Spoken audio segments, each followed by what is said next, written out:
лет искал его работы, ну, не попадались мне нигде. Ну, потом однажды мне сказали, что Осман был его близким другом, Казим Джапара, Хазалташи живет Осман. Поехал я к нему, познакомился с ним. И он мне тогда сказал, у меня, говорит, есть 8-10 работ его.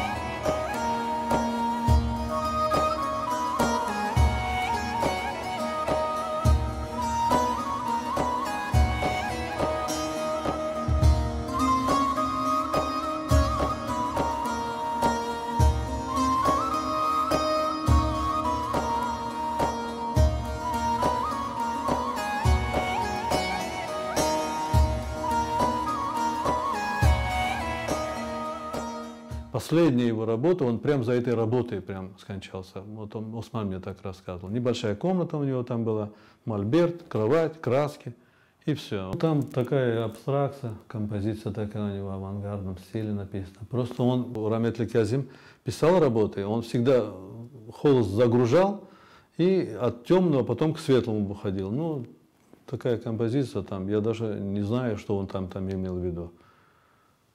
Такая абстрактная работа, он любил такие работы писать. Он скончался в Ялте, он жил в гостинице «Звездочка», общежитие, «Звездочка», там татарские общежития.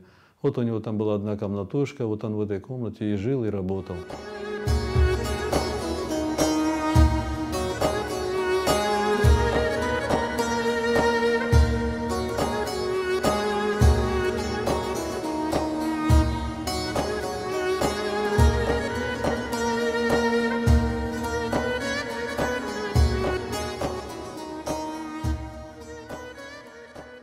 Настолько был рад, что вот обычно вот последняя работа, да, художника, сами знаете, это последняя работа, это самая ценная бывает, да.